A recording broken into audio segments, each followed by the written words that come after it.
네, 안녕하세요. 6월 22일입니다. 벌써 23일이군요. 어, 어제, 그러니까 금요일 21일 국회에서 야당 단독으로 입법청문회가 열렸습니다. 법제사법위원회 정청래 의원이 위원장인데 법제사법위원회에서 뭐 최상병 특검법 입법청문회다 이렇게 얘기를 하고 있는데 원래 이름 보면 엄청 깁니다. 이름 자체가 순직 해병 진상 규명 방해 및 사건 은폐 등의 진상 규명을 위한 특별검사 임명법에 대한 입법청문회. 이게 참, 음, 저는 이게 나라가 자꾸 사회주의화되는 거, 좌파처럼 돼가는 것 느낌 드는 것 중에 하나가 이런 무슨 위원회들 많아지고 그 위원회들 이름이 너무너무 깁니다. 그 긴 이름 속에는 뭐 설명을 위해서라고 생각도 할 수 있겠지만 저는 실제로는 뭔가를 숨기고 싶을 때 오히려 괜히 막 뭔가를 숨기고 싶을 때 오히려 더 이름이 길어지는 거 아닌가. 그냥 과거 우리가 좌파 국가들에서 많이 봤거든요. 본질은 어떤 권력에 의한 뭐 억압 아니면은 뭐 뭔가 숨기고 싶은 게 있을 때 보면 길어지는 특징이 강합니다. 예, 뭐 물론 오늘은 이제 그 얘기를 하려고 하는 거 아닙니다. 심지어 지금 최상병 특검법 입법 청문회도 끝났고 이랬지만 남은 게 이 막말과 혐오 뭐 이런 것밖에 없습니다. 심지어 뭐 추경호 원내대표죠. 추경호 원내대표 같은 경우에도 뭐 정말로 거의 고문하다시피 사람들을 불러다 놓고 혐오하고 그런 것밖에 하지 않았다 이러면서 비판을 하기도 했습니다. 뭐 지금도 기억나는 것만 해도 뭐 어디서 그런 버릇을 배우면 지금 사진 보시죠. 사진에 보면은 저 별만 몇 개입니까? 박정훈 대령도 나와 있긴 하지만 뭐 군복을 입은 사람들은 자신의 명예를 지키는 건데 저 명예를 지키게 나와 있는 사람들 불러다 놓고 어디서 그런 버릇을 배웠냐.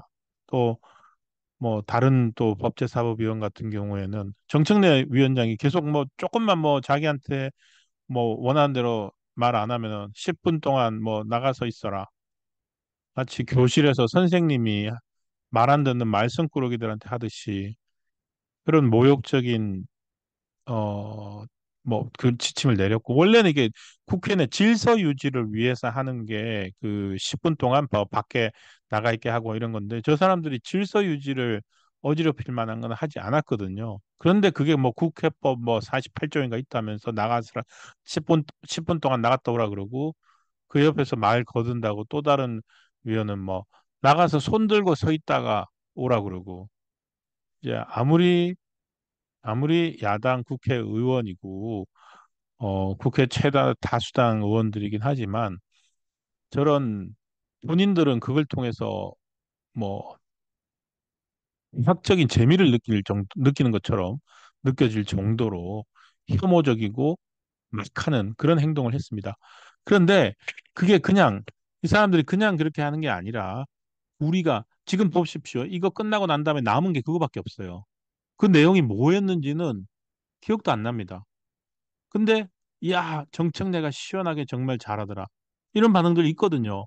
정청래 의원도 그래서 끝나고 난 다음에 실제로 자기가 본인의 페이스북에 썼어요. 잘하겠다고 더 되게 뭐 잘했다는 듯이 좋은 평가를 받았다는 듯이 쓰고 근데 과연 이게 좋은 평가를 받은 건가요? 왜 이런 식으로 정치를 해야 되는지 이 그거를 한번 왜 그런지 한번 생각해 보기 위해서 컨텐츠를 한번 만들어 봤습니다. 왜 막말과 혐오 발언을 이런 이런 입법 청문회 열리면은 또 특징이 이제 카메라들이 많이 들어오거든요. 그러면은 정치인들 더 흥분합니다. 왜 그럴까요? 사람들이 보고 기억해 주거든요. 그리고 정청래 법제사법위원장은 그런 쪽에 아주 전문가입니다. 한번 보시죠. 네. 이번 저 그 청문회 때 이게 정청래 의원 입에서 나온 말들입니다. 제가 너무 크게 나오는데 이거 좀 줄이고 조금 줄여보겠습니다. 제 얼굴이 뭐 굳이 크게 나올 필요는 없으니까. 자, 어디서 그런 버릇을 배웠냐? 예? 뭐 장관들 그리고 뭐 투스타 임성근 사단장 뭐 이런 분들 그리고 전직 국방부 장관, 차관 이런 사람들 불러다 놓고 어디서 그런 버릇을 배워 먹었냐? 그렇다고 또 선서 안 한 거 가지고서 충분히 이유가 있거든요. 그리고 증인들의 권리이기도 하고 형사소송법에서도 본인들한테 불리한 건 증언은 할지 않을 권리가 있어요. 그런데 그거다 대놓고 당신들 거짓말 하겠다는 거냐? 그것도 뭐 증인 선사할 배짱도 없으면서 그렇게 웬 말이 많냐? 그러니까 내용으로 승부한 게 아니고요. 전부 다 이런 막말과 혐오 발언으로 재미를 봤습니다. 정말요. 정청래 의원 혼자 재미 본 것 같아요. 이 사람 이 사진도 유명하죠. 이제 이거 제가 만약에 하면은 또 좋아할 겁니다. 저 왼손에 팔을 들고 있잖아요. 본인에 대해서 좌파라고 비판을 하니까 왼손에 파든 사진을 올리면서 이래서 나를 좌파라고 하는군요. 그러니까 과거에 미 대사관 관저를 넘어가 가지고 그것 때문에 실형을 살았죠, 2년을. 그 실형 2년 산 것 때문에 본인 또 군대도 안 갔다 왔어요. 그때 당시에 군대 3년 가야 되는데 완전히 남는 장사한 거죠. 그래 놓고는 이제 군인들 정말 장성들 명예를 먹고 사는 해병대 사단장 이런 사람들 불러다 놓고 저런 막말을 했는데 본질을 흐린 데는 뭐 막말만한 게 없습니다. 그래서 방금 보여드렸던 사진 왼손에 파 들고 나는 좌파다 해버리면서 그러니까 자기의 과거 행적 예? 그 정말로 그 테러 행위를 했지 않습니까? 대사관 관저에 들어가 가지고 신나로 불 붙이고 뭐 방화범인데 예? 그런 걸로 실형까지 2년 살았던 그 과거를 가지고서 그 좌파라고 비판을 하니까 저런 식으로 저게 이제 자기 위트에 있다고 생각을 하는 거죠. 내용은 사라져버리고 계속 막말로 이렇게 막말 정치를 해서 해온 게 정청래 의원인데 저런 사람이 지금 법제사법위원장이 됐습니다. 그러면은 왜 저런 정치가 먹히는지 사실은 우리 정치 환경 자체가 저런 게 먹히기 쉽게 만들어져 왔습니다. 그래서 왜 우리는 이런 막말이나 혐오 언제부터 이런 데 끌리기 시작했을까? 그 이야기를 한번 해보려고 합니다. 심리학자들은 이런 말을 합니다. 그건 말이야. 인간은 말이야. 긍정적인 것보다 그런 걸 더 좋아하게 돼 있어. 에? 야, 욕하는 사람을 더 기억하지. 좋은 말 하는 사람 기억 못 한다고. 그러니까 욕한 놈들 기억하고 찾아가서 나중에 복수하고 그러잖아. 생각해보면 그건 맞는 것 같아요. 그러니까 정치도 저렇게 막말하고 혐오한 사람들이 먹히는 거죠. 그러면은 그렇게 해야 되나요? 왜 그런 걸까?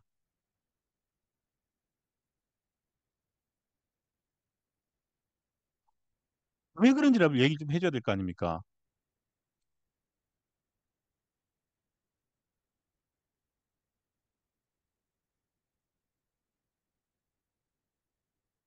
이게 이제 위험한 소식에 민감해야 살아남는 이게 뭐 생존 본능과 연관이 되어 있다는데 아직도 어렵습니다. 예. 근데 생존 본능이라고 한다는 말은 뭐냐면은 일단 심리학자들이 생존 본능 때문이다. 이런 말 하면은 그거는 이제 여러분 아셔야 되는 게 이게 엄청 세다. 그러니까 생존 본능과 거의 비슷한 게 뭡니까? 식욕, 성욕, 예? 안전에 대한 욕구 이런 것들이 본능이잖아요. 이게 본능과 연관돼 있다 이러면 저거 쉽지 않습니다. 그러니까 대충 알 것 같네요. 그러니까 지금 뭐 우리나라뿐만이 아니고 모든 뭐 정치들이 전부 양극화 때문에 양극단으로 진영화된 정치 때문에 골치 아프거든요. 그래서 이른바 조금 더 어렵게 얘기하면은 부정성 편향이다. 네거티비티 바이어스가 존재한다. 그게 뭐냐면은 인간은 부정적인 정보에 더 주의를 기울이고 더 기억하고 더 선명하게 관심을 갖는 심리적 특성을 갖고 있다. 아, 쉽지 않습니다. 근데 막말이나 혐오가 이 부정적인 말인 건 맞아요. 막말이나 혐오말, 막말 가지고서 긍정적으로 얘기해 주긴 힘들잖아요. 막말로 칭찬하지는 않을 거 아니에요. 그러니까 막말하는 정치인들은 참 나쁜 말, 나쁜 말을 하는 거예요. 근데 나쁜 말을 하는 게 더 우리한테는 편하다. 아, 이 말이구나. 알겠어요.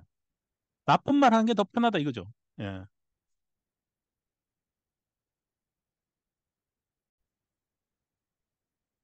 그런데 이게 우리의 본능이라고? 저 같은 사람은 저는 인정 못 하겠어요. 모르겠어요. 정청래 이런 사람은 어떤지 모르겠지만 저는 제가 그렇다? 인정 못 하겠는데. 저는 남한테 욕도 잘 안 하는데. 그러면은 그 욕을 잘해야지 되나? 부정성 편향. 이런 걸 해야지. 이런 게 있다. 인간한테. 그래, 오케이, 오케이, 알겠어요. 본능. 근데 야, 그리고 이게 본능이라면 이게 왜 이런 경향이 생겼는지 이 현대에서 이런 게 필요한지 그런 걸 한번 따져봐야 될 것 같아요. 그죠? 자, 그래서 한번 대신해서 제가 조사를 한번 해봤습니다. 깜짝이야. 갑자기 놀라셨죠? 이 호랑이 얘기를 해드리겠습니다. 어, 그래서 나오는 실제 이제 심리학 용어 중에 페이퍼 타이거 파라노이아라는 게 있습니다. 종이 호랑이 공포증. 파라노이아는 원래 뭐 심각한 걱정이나 두려움 뭐 이런 것 때문에 나타나는 어떤 정상을 이제 파라노이아 편집증이라고 하는데 오늘 이거 설명하기 위해서 그냥 종이 호랑이 그 공포증으로 그냥 쉽게 두려움, fear와 관련돼 가지고 공포증으로 그냥 편하게 해석을 하도록 하겠습니다. 그 공포가 유전됐다는 건데, 그 아이들이 태어나서 단 한 번도 호랑이 모습을 안 봤는데도 호랑이 그림, 호랑이 사진만 보고도 불쾌함, 불안, 공포 증상을 보이는 거죠. 그래서 가설이 하나 나옵니다. 그럼 이거는 언제 학습됐을까? 아, 우리 그러면은 우리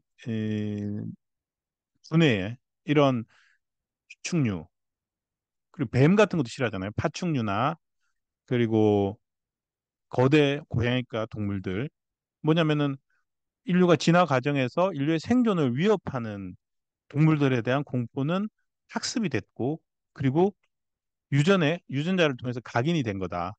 이런 가설이 가능합니다.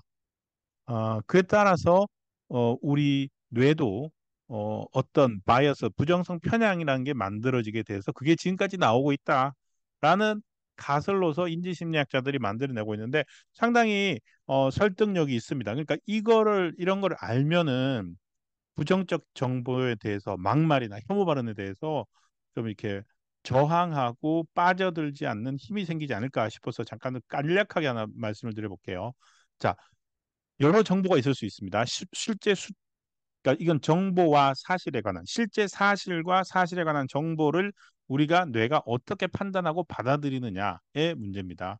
지금은 그러니까 이거를 이 사사분면에다 이 정리를 한번 해봤습니다. 자, 진짜일 때는 숲에 호랑이가 없어요. 그래서 누가 호랑이가 없다는 말을 하면은 상관없어.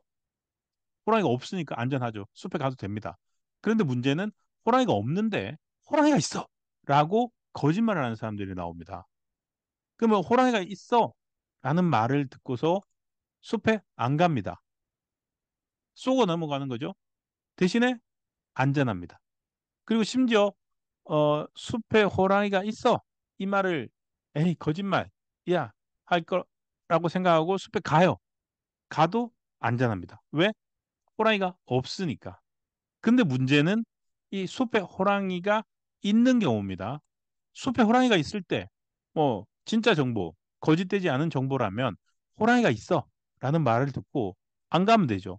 자, 우리가 흔히 생각하는, 정보 환경이라는 것은 이렇게 사실과 그 진술이, 정보와 실제 팩트와 인포메이션이 일치할 경우에, 가, 이상적인 경우지만, 실제 환경은 거짓말, 거짓 정보, 가짜 뉴스들이 많은 거죠. 그래서 또 어떤 정보들이 있냐면 숲에 호랑이가 있는데 호랑이가 없다라는 정보가 나올 수 있어요. 거짓 정보가 있는 거죠. 자, 이 거짓 정보를 믿으면 죽습니다. 자, 여기서 전략적 사고가 나옵니다. 웬만하면은 호랑이가 있는 거로 상정을 하고 겁을 먹는 게 안전한 겁니다.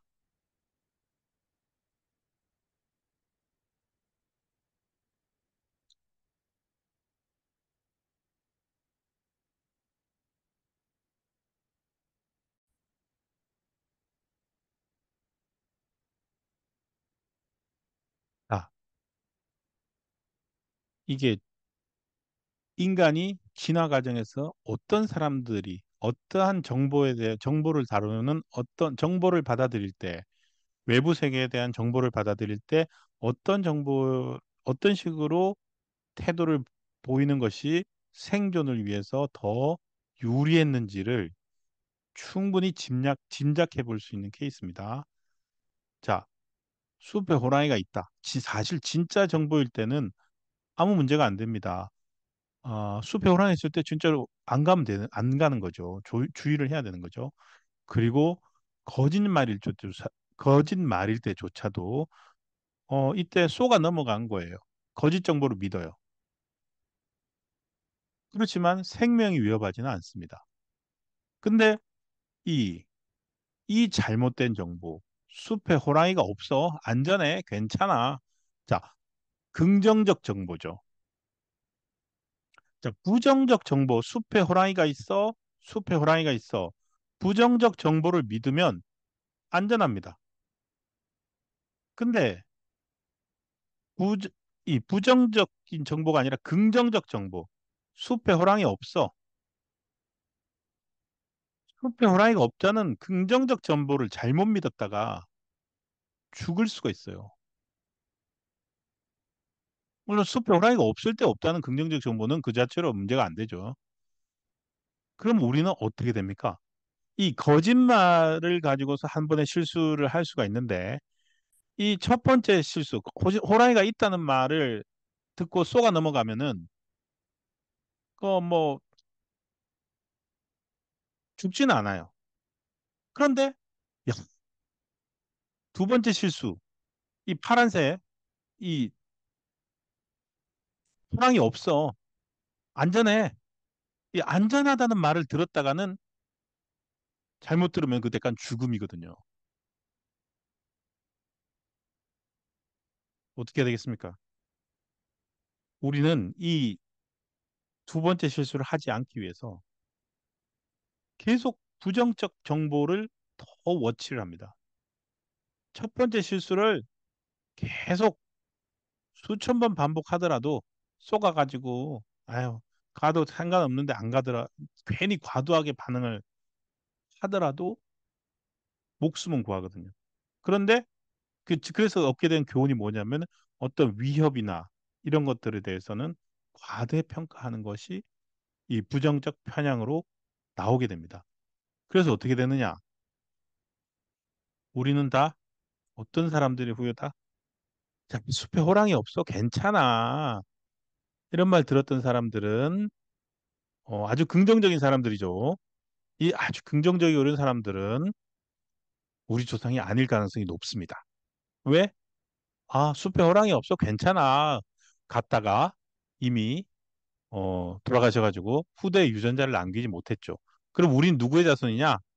아이고 조금만 불안해도 숲에 호랑이 살아 어흥 이거에 대해서 조심하면서 살았다. 이 생존자들의 후손이 바로 우리입니다. 그래서 우리 뇌는 어떻게 생겨 먹었습니까? 부정적 정보에 너무너무 민감하게 반응을 하고 훨씬 더 효율 좋게 반응을 하는 거죠. 그러니까 뭐 막말 이런 데 그거 하는데 이게 만약에 지금 우리가 이런 뇌를 갖고 살아가고 있는데 지금이 그 숲에 호랑이가 살고 맨날 생존 경쟁에 내몰려야 했던 그런 상황이라면 상관이 없어요. 근데 지금 현대 사회는 어떻습니까? 호랑이가 없어요. 호랑이는 없는 상태에서 본능만 남았어요. 뭐 좋은 정보보다는 나쁜 정보에 귀를 기울이는 것이 생존에 유리한다는. 그 그게 이제 유전자에 뿌리 박힌 거죠. 그러니까 미쳐버리는 거지 때문에. 그래서 지금 사실은 가짜뉴스 연구가 이런 뇌 심리 연구, 인지 심리 연구까지 온 겁니다. 그런데 기가 막히게 정치인들이 이걸 잘 활용해 먹는 거예요. 예를 들어서 옛날에 신문이나 방송도 과거 선정적인 방송 뭐 이런 거 안 한 거 아니에요. 그렇지만 그래도 최소한 키핑은 했거든요. 과도한 공포를 불러일으킨다거나 이런 것들을 막았죠. 근데 지금은 어떤 그런 차단막이 다 사라져 버렸습니다. 그래서 지금 뭡니까 현대사회는 호랑이보다 더 무서운 막말, 혐오, 가짜뉴스. 예, 맞아요. 가짜뉴스도 바로 이것 때문이고요. 저 막말이 먹힌다는 겁니다. 막말과 혐오가 싹 관심을 불러일으키거든요. 이게 바로 부정성 편향 때문입니다. 그러니까 정청래 의원을 비롯한 이른바 뭐 저 더불어민주당의 이제 정말로 구라 센 사람들이 이걸 알고서 전략적으로 하는 건지라고 생각은 하지는 않습니다. 그러니까 그분들이 워낙 그렇게 생겨 먹은 거죠. 그래서 옛날에 어떤 정보 환경이었다면은 신문이나 방송 위주로 돼 있다면 그런 사람들 하는 발언은 일반 국민들한테 전달도 안 돼요. 그러면 자연히 사라지겠죠. 그런데 지금은 사람들 발언 하나 하는 거 하나하나가 다 페이스북, 소셜미디어, 트위터 이런 거 통해서 그대로 날 것으로 그대로 전달되잖아요. 그러니까 매일매일 그냥 하는 거예요. 근데 참 아이러니는 이게 우리 뇌는 정말 2만 년 전, 3만 년 전 인류의 뇌여가지고 그게 쫙쫙 먹힌다는 거죠.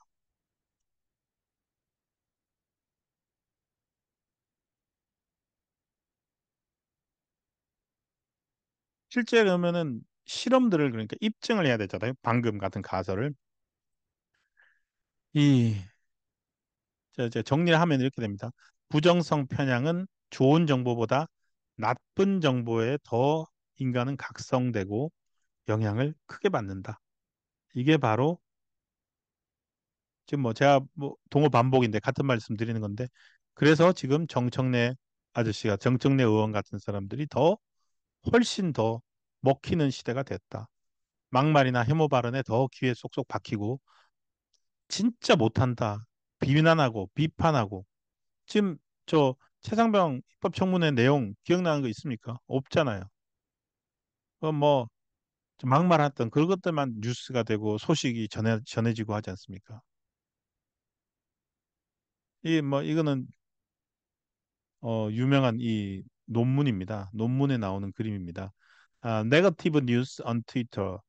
그래서 이게 뭐 분노, 공포, 그 disgust, 혐오겠죠. 이런 것들이 잘 먹히더라는 거예요. 그 중에서도 지금 보십시오. 이 분노하고 이 혐오보다 이게 혐오는 그러니까 fear, 두려움. 이 두려움이 기가 막힙니다. 두려움은 플러스로 돼 있잖아요. 이 분노는 마이너스로 돼 있거든요. 그러니까 두려움이 정말로 큰 이 동기가 된다는 겁니다. 공포와 두려움을 조장하는 정치인을 조심하십시오. 사드 때 봤잖아요. 사드. 후쿠시마 오염수 봤잖아요. 공포를 자극합니다.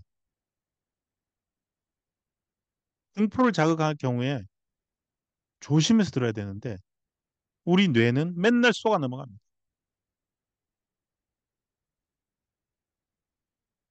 그렇게 원래는 생존을 위해서 우리는 이런 인지 구조를 발전시켜 왔는데 현대 사회에 와서 이게 우리 정보 환경을 오염시키는 그런 계기가 돼버린 겁니다. 미국 캘리포니아 심리학과 연구팀에서도 학생들 대상으로 이런 실험들을 많이 한다고 합니다. 이거는 뭐 간단한 심리 실험인데 나쁜 소식을 먼저 듣겠다고 한다. 이것조차도 우리가 부정에 대한 편향은 존재한다는 거예요. 왜? 그걸 빨리 들어야 대비할 수 있으니까요. 좋은 소식은 좋은 소식은 우리의 안전과 생명과 이걸 위협하지 않아요. 근데 나쁜 소식은 위험하거든요. 그렇게 발전해 온 겁니다. 그래서 실제 부정적 정보를 줬을 때 부정적 정보는 뭐 여러 가지도 있어요. 주가 폭락이라든지 뭐 전쟁 소식이라든지 그 안전과 관련된 것들. 어 후쿠시마 오염수 뭐 이런 것들이 다 그런 겁니다. 그런 정보가 들어오면은 심장 박동, 피부 전도 이거 증가하고 근육 수축, 짜릿짜릿한 근육 수축 현상까지 나타나더라. 뭐 언제까지 영원하게 이렇게 살아야 되느냐? 꼭 그렇지만은 않은 것 같아요. 근데 좀 한가한 연구가 또 하나 있습니다. 그 장기적으로는 네거티브가 힘을 발휘 못하더라. 뭐 이런 연구들도 이제 연구자들은 내놓고는 있는데, 오래 못 가더라. 왜냐면 오래 갈 수가 없죠. 네거티브가 오래 가려면 끊임없이 계속 강도를 높여가야 되거든요. 근데 웬만한 정보들이 얼러트를 주는 정보들이 오래 가려면은 계속 그 강도가 세져야 됩니다. 근데 실제로 우리 정보 환경에서 보면은 그 오래 가기 힘든 정도의 내용들로서 그 가짜뉴스나 이런 것들이 만들어져 있거든요. 근데 문제는 일단 노출된 상황에서 의사결정에 영향을 미치고 그 의사결정 과정을 흐려버립니다. 그래서 주로 선거 때 선거를 오랫동안 남겨둔 상태에는 그런 뉴스 안 나옵니다. 근데 선거에 임박해가지고 충격적이고 공포를 조장하고 불안과 분노를 조장하는 뉴스가 먹히는 거예요. 그때는 판단이 아직 하기 힘든 때거든요. 그게 진짜다 가짜다 판단할 수 있는 시간을 주지 않고 나오기 때문에 위험한 거죠. 그러니까 이 조지아 공대 연구팀은 좀 한가한 연구를 한 겁니다. 그래서 이거를 사실 대안은 아직도 찾고 있습니다. 그리고 뭐 저 국회에서 저런 막말 못하게 하는 법을 만들 수도 없고 그래서 지금 어떻게 본다면은 릭 헨슨 교수라고 그러니까 이분은 이제 행복에 관한 행복감에 관한 연구하시는 분인데 가짜뉴스나 막말 혐오뿐만이 아니라 우리가 일상생활에서도 너무 부정적 정보에 사로잡히게 되면은 현대인들은 계속 이제 불안감에 빠집니다. 그래서 이분이 아주 사소한 것에서라도 긍정적 마인드를 찾는 법을 이렇게 알려주고 계신데 이분이 하신 말 중에서 좋은 것들이 몇 개 있더라고요. 그래서 어떤 최근의 사건에서 좋은 사실을, 좋은 정보, 저는 좋은 사실을 팩트, 좋은 인포메이션이라고 생각을 합니다. 그래서 과거에서도 부정적인 정보보다는 좋은 것들을 찾아내려고 해라. 그리고 다른 사람에 대해서도 좋은 것을 보려고 하고 좋은 사실을 상상해라. 그리고 무엇보다도 우리에게 주어진 삶을 기회로 보도록 하자. 저 이거를 쭉 읽어 보다 보니까 이게 어떻게 본다면은 지금 막말이나 혐오 발언, 가짜 뉴스에 없는 것들이 바로 이런 것들이더라고요. 그래서 일상생활에서도 우리가 어떤 정보나 소식 이런 걸 대응을 할 때 이런 것 걸러서 좋은 면을 보려고 하는 노력을 습관을 들이면 어, 정청래 씨나 이런 국회에서 막말 혐오 발언 일삼는 정치인들 그리고 가짜뉴스 유포자들 이런 사람들한테 휘둘리지 않는 힘을 키워갈 수 있지 않을까 생각을 해서 한번 제안을 드려봤습니다. 예. 그래서 우리가 이 막말에 자꾸 휘둘리지 않으려면은 우리 스스로 이 오랫동안 우리 뇌 속에 각인되어 있는 부정 편향에서 벗어나려고 좀 노력을 해야 된다. 이 말씀을 드리고 그리고 이런 걸 알아야지 안 속아 넘어가죠. 네. 다음에도 아, 오늘은 여기까지 말씀드리고요. 다음에도 이제 뉴스와 관련해 가지고 좋은 연구들 그리고 가짜 뉴스나 이런 데 우리가 휘둘리지 않는 방법들을 찾으면 찾는 대로 제가 공부해서 많이 알려드리도록 노력하겠습니다. 감사합니다.